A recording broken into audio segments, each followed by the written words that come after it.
Ito yung ganap sa taas, guys. Sa fourth floor.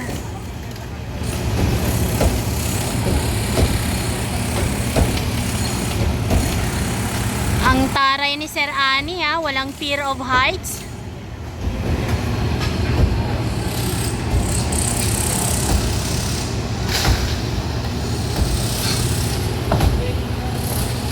Anyway guys, update ulit tayo sa mga ganap dito sa barangay 314. Tungkol po dito sa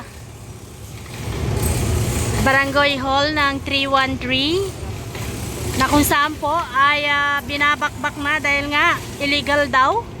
At para makitang muli yung bangketa na natakpan na kasi nga ginawang barangay hall.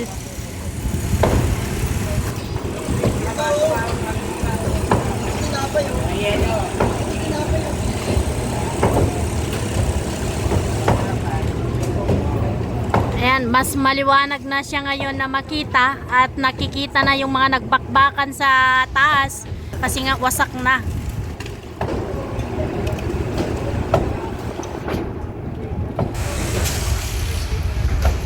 Mga ilang araw lang siguro ito guys, makikita na natin yung skeleton na barangay hall.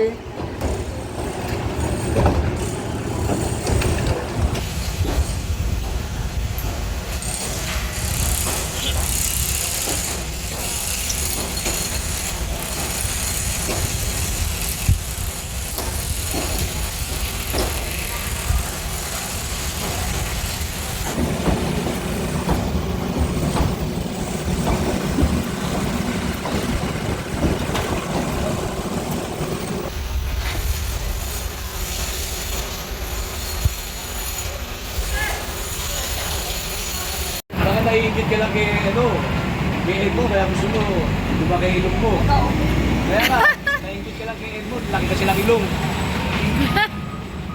Kung ano, lumaki na yung ilong niya. Kawawa, may. Yung barangay na ito, mula rito, hanggang doon, sinakop nila, tinapat nila doon sa, sa 4-story na eskwelahan, Arellano School. Kawawa yung mga bata dyan. Unang-una, wala silang ventilation kasi naharang nito barangay. Di ba? Pangalawa, illegal structure. Di ba? Pangatlo, walang building permit at saka walang DPWH permit. Kaya pang-apat, obstruction.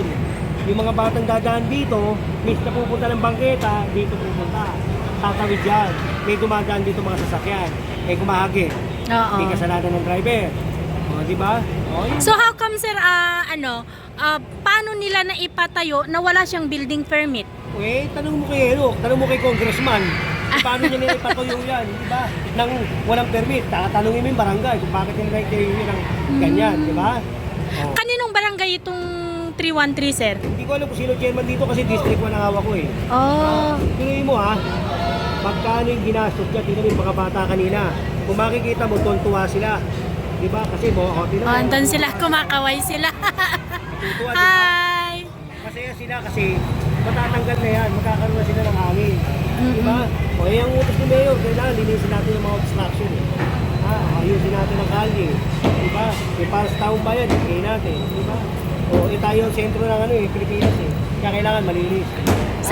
Sa mga live stream namin sir, maraming nagko-comment na hindi lang daw po ito yung barangay hall na naipatay sa bangketa. May expected po ba na may mga susunod pa? Yun yung sa may road 10. Tatlong buwan na sila ron. Hindi umalis. Nung Miyerkules, inalis natin sila.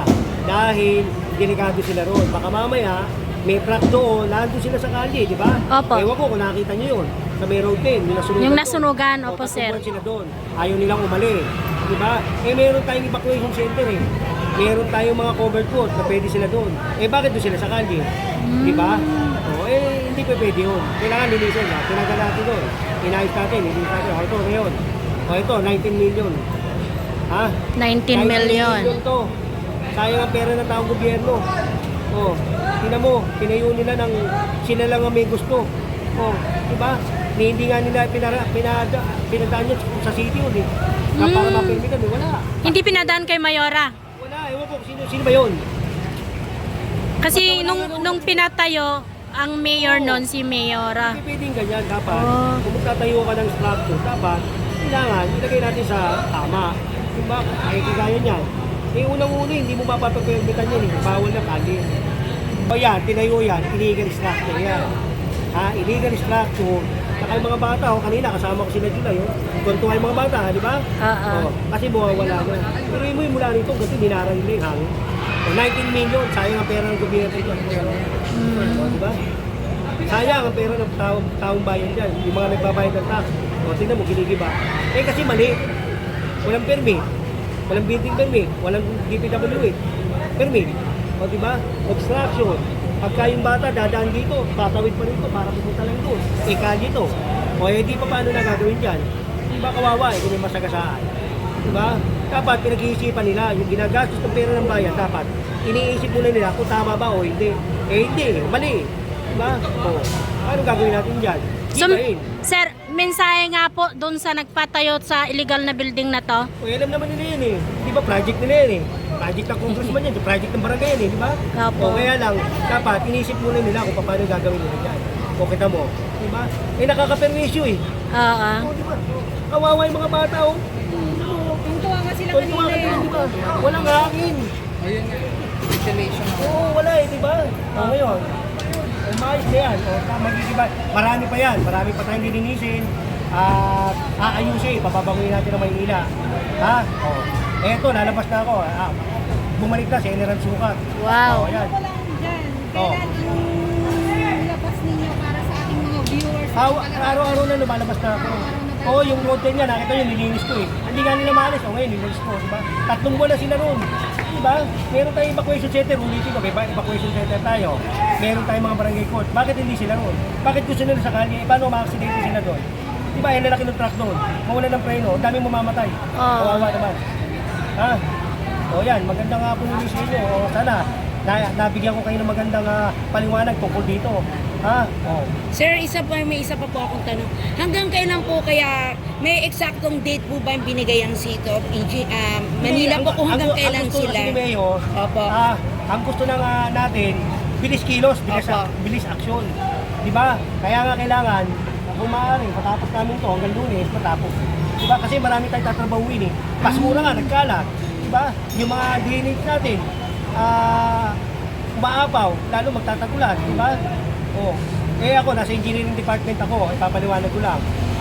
Ang aming city engineer niya si Armando Andres, inutusan kami at ang aking hepe ay si Engineer Alejandro Yambao. Tayo tulong-tulong, DPS, MDRRMO, Engineering Department, MTTV, Hawkers, tulong-tulong yan. Yun tulong-tulong tayo, linisin natin ang Maynila, pabanguin natin, ibalik natin sa ayos, Yung mga fans mo, sir, saan kanila makikita? Mostly ba sa kalye. engineering o sa women clearing operation, sa clogging? Marami yan. Basta kailangan tayo. Tayo, maglilinis tayo. Tutulong tayo. All around. Lahat yan. Hindi ko naman district to. Dito kami dinala, diba? Yan. Sir, last message na lang po sa mga constituent po natin dito sa buong Maynila. Ano po maaasahan Hindi, natin? ako, sinabi ko na to sa distrito namin. Ayaw na namin maggiba. Hanggat maaari, magano na lang tayo yung magtulungan. Pero to ginigiba ako ngayon. Kasi hindi illegal to eh. Pero doon sa mga barangay, pinapakiusapan ko yung mga nakatira doon na yung kanilang mga obstruction, tanggalin na. Ayaw na namin kasi mag-iba eh. Kung kailangan, pakiusapan natin yung tao, pakiusapan natin. Pero, may limitasyon yun. Kapag sila hindi sumunod, magigiba ulit tayo. Pero kung makakuha natin sila sa pakiusapan na lang natin. Kasi, pangit naman yung magigiba tayo na magigiba, di ba? Mga naghahanap buhay din naman yan. In previous year, sir, ikaw yung kinatatakutan ng mga vendors. Ano po yung mga mensahe mo sa kanila ngayon na nagbabalik ang General Sukat? Vendors, obstruction, lahat yan, kung ano pa man. Ako nakikiusap sa inyo. Pupunta ako sa inyo, bibisitahin ko kayo, bibigyan ko kayo ng warning hanggang kaya kong bigyan. Ngayon, pag hindi kayo sumunod sa akin, wala tayong magagawa. Kasi ang gusto natin, pagbabago. Luminis ang kalye, luminis ang kalsada, ibigay natin sa taong bayan kung dapat sa kanila. Ayan. Okay na. Yung general sukat, sir, wait lang. Mahal, saglit lang, sir, mamaya ka mag-rate. Yung general sukat na dati, na talagang bonggang-bongga, ay yung mga viewers nyo, bonggang-bongga pa rin, sir. Ganun pa rin pa po ba yung general sukat daw dati na makikita nila ngayon sa iyong pagbabalik? Walang pagbabago, kaya lang, makikiusap tayo. With stick pa rin. Ano? Stick. Wala na, sir. Sa Lunes, magsisimula na ako. Lalabas na yung costume ko. Sige sir ha, aasahan namin yan sa susunod na makita ka namin na naka-costume ka na. Bilis kilos, bilis aksyon. Great Manila. Make Manila great again. Thank you. Thank you. General Sukat, thank you. So iyan yung panayam natin kay General Sukat, mga kababayan, na 3 years ago ay kilalang kilala na magaling na leader sa pangunguna sa pag-clearing ng mga obstruction sa mga bangketa, sa mga kalsada, sa lahat po ng distrito. Lalo-lalo na po pag may massive clearing ay talagang inaasahan siya sa engineering sa mga clearing operations.